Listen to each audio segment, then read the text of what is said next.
Nilay ng mga salita po ng Diyos sa aklat po ng Second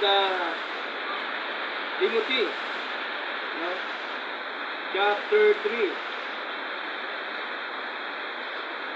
verse 14. Sabi dito, sa wikang Tagalog, datapwat magpatuloy ka sa mga bagay na iyong natutuhan at natyak na. Nalalamang kung kanino mo natutuhan ang mga ito. So, ang sumulat ko nito ay si Pablo, at ito po'y naka-address kay Timoteo, kasama po yung mga mananampalataya during the time. Okay? Ang mga mananampalataya during the time, walang pagkakaiba sa atin ngayon. Tayo din, mga mananampalataya ng ating Panginoon. Kasi, bakit nasabi ko na tayo mananampalataya? Kasi po, hindi magagawa ng isang tao ang mga bagay na ito kung siya po ay hindi mananampalataya. Tama po? Kaya natin ito nagagawa kasi tayo po ay pro-God o mananampalataya ng ating Panginoon. Tagasunod, disciple, disipulo ng ating Panginoong Diyos. No? Kaya sabi po dito ni Pablo, malinaw po, na sabi niya kay Timoteo, datapwat magpatuloy ka sa mga bagay na iyong natutuhan. Okay? So, sa ating paglilingkod na ito, meron tayong natutuhan sa ating Panginoon. No? Ano po yung ating natutunan sa ating Panginoong Diyos? Yung mga aral minsan sa buhay natin. Tama po? Yung mga nangyayari sa buhay natin. Isang aral po sa atin minsan yan na pinapaalala ni Lord sa atin. Pero yung word na sinasabi po ni Pablo na magpatuloy sa mga bagay na kanyang natutuhan, yung natutunan po ni Timoteo sa mga salita po ng Diyos. No? Of course tayo, hindi naman po tayo, sa totoo lang, hindi naman po talaga tayo bago. Tayo ay mga mananampalataya na ng Panginoon.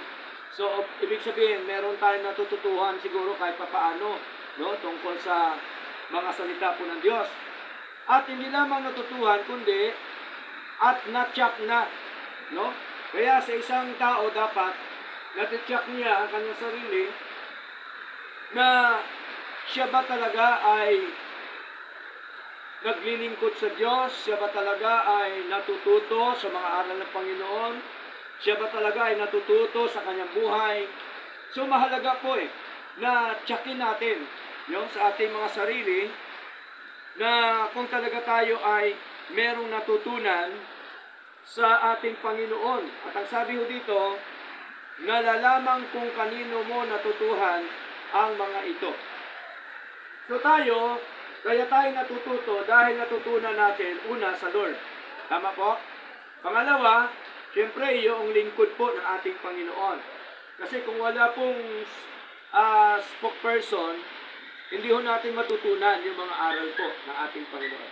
Ibig sabihin, may mga itinalaga si Lord na mga ngaral para po tayo matuto sa mga aral po ng ating Panginoong Diyos na buhay. So, mahalaga po yun. Saan pa tayo dapat magpatuloy? Pangalawa, dapat magpatuloy tayo sa mga salita ng ating Panginoon bilang isang disipulo. Basahin po natin ang John chapter 8. No? Sabi po dito ng ating Panginoon, okay, sa pamamagitan po ni John chapter 8, verse 32, sabi po dito, okay,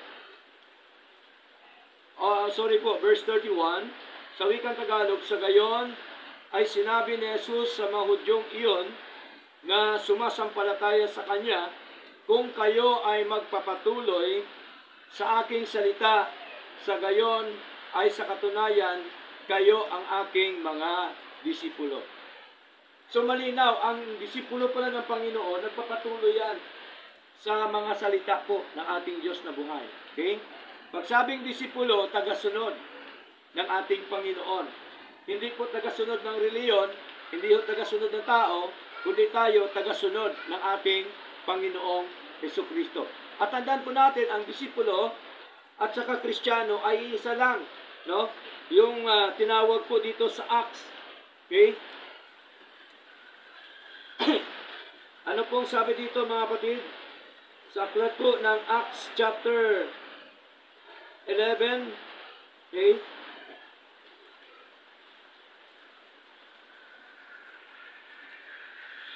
Acts chapter 11 ba yan? Oh, 11 po, no? Acts chapter 11 verse 26, no? Sabi dito, at nang siya ay kanyang masumpungan, ay dinala niya siya sa Antioquia, at ito ay nangyari sa isang buong taon nilang isinama ang kanilang mga sarili sa iglesia at nagturo ng maraming mga tao, at ang mga disipulo ay unang tinawag na mga Kristiyano sa Antioquia. So, ibig sabihin, ang disipulo pala tinatawag din ng Kristiyano. Ang Kristiyano, tinatawag din na disipulo. So, ang disipulo, tagasunod po yan, no? Sa ating Panginoon. Kaya mahalaga po na makita ho natin na dapat tayo magpatuloy sa mga aral ng Diyos, sa mga salita po ng Panginoon. Kaya ang sabi ng Panginoon, tunay nga na kayo ay aking mga disipulo. Okay? So, mahalaga po yun sa isang tao na tayo ay maging disipulo ng Panginoon. Okay? Para po tayo ay maging matibay, maging masigla, at upang tayo ay hindi po mapariwala sa mundo ito, kailangan tayo ay sumunod sa ating Panginoong Diyos. Okay? Bakit ba kailangan nating sumunod sa ating Panginoon? Una, ang rason. Una, dahil po ang may-ari ng buhay natin, ang Diyos. Tama po? Kaya kailangan tayong sumunod.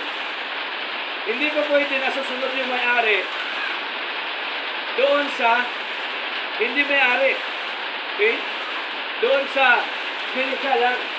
Kailangan sumunod tayo sa lumikha, sa may-ari ng buhay natin. Pangalawa,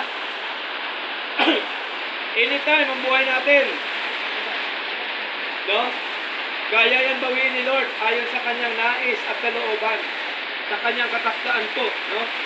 At pangatlo, yung mga bagay natin, mga bagay sa mundo na sa atin ngayon, galing din po yan sa ating Panginoon. Kaya mahalaga yung ating pagpapatuloy, no, sa ating Panginoon. Hindi lamang po pagpapatuloy ng ating mga natutunan sa buhay na ito, hindi lamang po nagpapatuloy sa mga salita ng Diyos, kundi nagpapatuloy din po tayo ng matatag sa doktrina, no?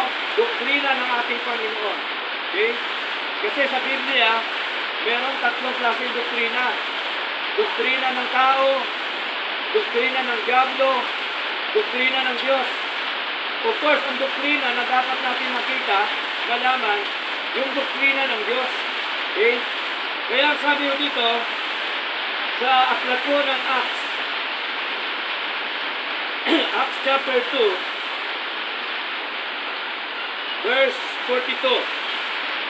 Sabi po dito, ni Pedro at sila ay nagpatuloy ng may katatagan sa doktrina ng mga apostol at sa pagibahagi at sa pagpuputol-putol ng tinapay at sa mga panalangin. So during the time pa, noong unang panahon, ang mga lingkod ng Diyos, nagpapatuloy sila ng matatag. Saan? Sa doktrina ng Diyos. Okay?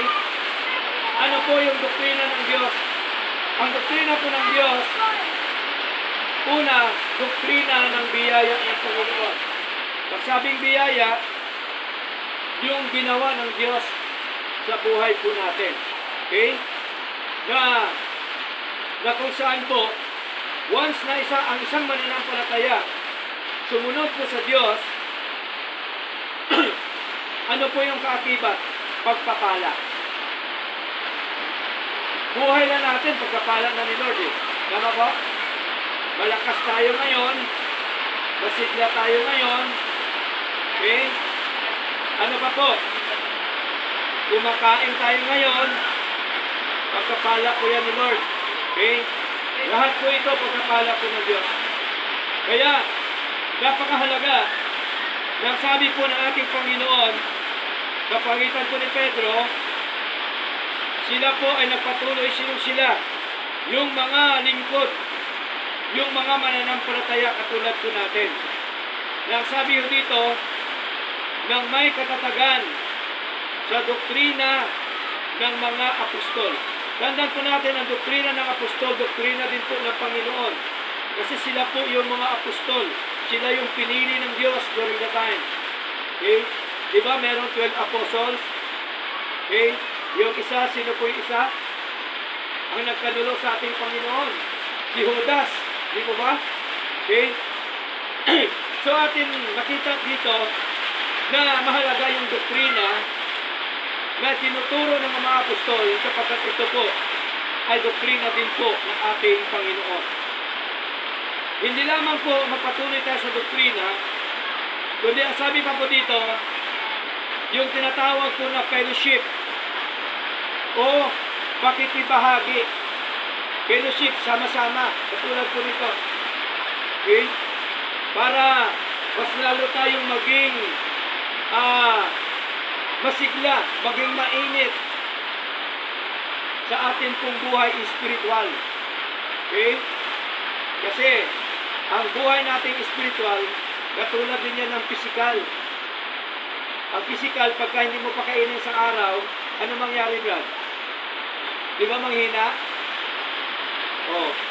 Hindi lamang sa araw, pag hindi mo pakainin ng araw itong araw, palagay ko, baka babagsak ka na. Ganon din po ang ating spiritual. Kailangan pakainin din natin ng salita po ng Diyos para maging matatag, maging masigla, at may patuloy na nakatayo, no, sa paglilingkod sa ating Panginoong Diyos na buhay. Kaya napaka-importante po yun, mga kapatid. Yung ating pong fellowship, pagsama-sama po nakatulad po nito. Katulad po, madalas ko po sinasabi, katulad po ng ating pag-iihaw. Siguro nakaranas ng pag-ihaw. Tayong lahat nakapag-ihaw na, tama po? Di po ba pag nag-ihaw tayo, nilalagyan natin ng uling para lalo siyang uminit, tama? Lalong lumiyab. Subukan nyo po, tanggalin nyo isang uling, i-separate nyo sa marami. Ano hong mangyari? Ang isang uling. Mamamatay. Ganon din po tayo. Kaya kailangan sama-sama tayo, fellowship tayo sa gawain ng Diyos. Kasi once na mawala tayo sa gawain ng Diyos, mamamatay ang ating paglilingkod. Mamamatay ang ating kasiglahan sa buhay espiritual, sa paglilingkod ko sa Lord. Kaya mahalaga po yun. Kaya ang sabi ni Lord, magpatuloy tayo sa doktrina, hindi lamang sa doktrina, maging sa ating pong fellowship, sa mga gawain po ng ating Panginoon katulad po nito. Sapagkat ang trabaho po ng pastor para palakasin ang mga nanghihina. Tama po? Palakasin ang mga kapatid, pakainin ang tupa ng Panginoon. Ano pong pinapakain ng pastor? Salita po ng Diyos. Tama? Sapagkat ang tao hindi lamang nabubuhay sa tinapay, pisikal, kundi nabubuhay din sa mga bagay na espiritual. Nabubuhay din sa mga salita po ng Diyos. Okay? So, importante po yan.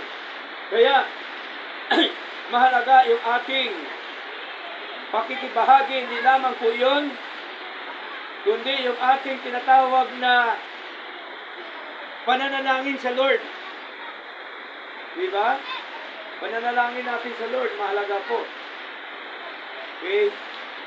Dapat sa buhay po natin na ito, bago matulog, pagkagising, manalangin po sa Lord. Hingi tayo ng gabay sa ating Panginoon. Okay? Bakit po? Kasi tingnan nyo po sa pamamagitan ng ating pananalangin, Sino ho ang kumakausap sa Lord? Di ba tayo? Tama po? Sa atin naman pagbabasa ng salita ng Diyos, sino ho nangungusap sa puso natin? Di ba ang Diyos? Kasi salita niya to eh. Okay? Salita niya to, written word niya to. Okay? Ito po yung iniwan niya bago siya umakyat sa langit. Ito po ang Biblia o salita po ng Diyos. Okay? Ngayon, maaaring sabihin natin, Pastor, bakit ko paniwalaan yan? Sulat lang ng tao yan. Palagay po ba natin sino ba dapat ang sumulat ito? Hayop po ba o tao? Tao, siyempre. Dahil ang tao ang marunong sumulat. Tama po? Eh, ang hayop, hindi na marunong yun eh. Pero sinong tao? Yung mga taong kinasihan ng Espiritu ng Diyos. Sino po yun? Mga propeta, mga hari, mga apostol. Kaya ito nabuo ang salita po ng Diyos. Mga karanasan ng ating Panginoon, mga tinuro ng ating Panginoon, mga karanasan ng mga apostol, mga propeta during the time, nandito po lahat nakasulat sa banal na kasulatan. Kailangan na lang ng isang mananampalataya, basahin, pakinggan, at isa pamumuhay. Okay? Kaya ano sabi dito sa Revelation chapter 1 verse 3? Sino daw mapalad? Sabi dito sa verse 3, mapalad siya na bumabasa at sila na nakikinig sa mga salitang ng hulang ito at tumutupad sa mga bagay na yaon na nasusulat dito sapagkat ang panahon ay malapit na. Sino daw mapalad? Yung nagbabasa, yung nakikinig, yung tumutupad sa sinasabi po ng ating Panginoon. Sa mata ng ibang tao, ang ginagawa natin, para sa kanila, hindi nakaintindi, walang kwenta. Pero in the sight of God, mapalad po tayo. Sino pang mahalaga sa atin? Ang Diyos o ang tao? Di ba ang Diyos? Siyang mahalaga. Bakit? Siyang Diyos natin siyang may-ari ng buhay natin. Ang may-ari ng buhay natin, hindi yung ibang tao, kundi ang Diyos. Okay? Kaya kailangan natin siyang paglingkuran. Kailangan natin basahin, pakinggan, isa pamumuhay ang mga aral po ng ating Panginoon. Kaya dapat po tayo magpatuloy sa ating Diyos na buhay nang lagi ko po pinag-pray na maibalik yung dati nating init, sigla sa paglilingkod po sa ating Diyos na buhay. Kaya sabi ni Pablo, magpatuloy tayo sa ating natutunan at natityak sa ating paglilingkod. Hindi lingid sa ating kaalaman na ang motibo ng ating paglilingkod para lamang purihin, dakilain, bigyan ng karangalan yung ating Diyos. Okay? Kasi dito, kung pera lang pag-usapan, wala namang pera dito eh. Tama po? Okay? Wala po. Pero bakit nagpapatuloy tayo? Kasi po, ginagawa natin para sa Lord. Tama? Ginagawa natin para sa mga kapatid na magpatuloy po sa paglilingkod sa ating Panginoon. Pagka ang isang anak ng Diyos nagpapatuloy, dalawa lang po yan eh. Nagpapatuloy at saka hindi nagpapatuloy. Ang nagpapatuloy po, lagi po yan iligtas ng Panginoon sa anumang kapahamakan. Ang hindi nagpapatuloy, kasi po, hindi na siya sumusunod sa Panginoon, ano ang mangyayari? Magiging miserable po yan ang buhay. Totoo po yun. Sigurado po yun. Okay? So, siyempre, tayo bilang isang mananampalataya, ayaw natin na magiging miserable buhay natin. Gusto natin yung pagsunod sa ating Panginoon. Kasi hindi naman mabigat yung pagsunod sa Lord eh. Hindi po mahirap, sa totoo lang. Okay? Pinapahirap lang po ng mga tao. Basahin po natin sa 1 John, okay, chapter 5. Okay.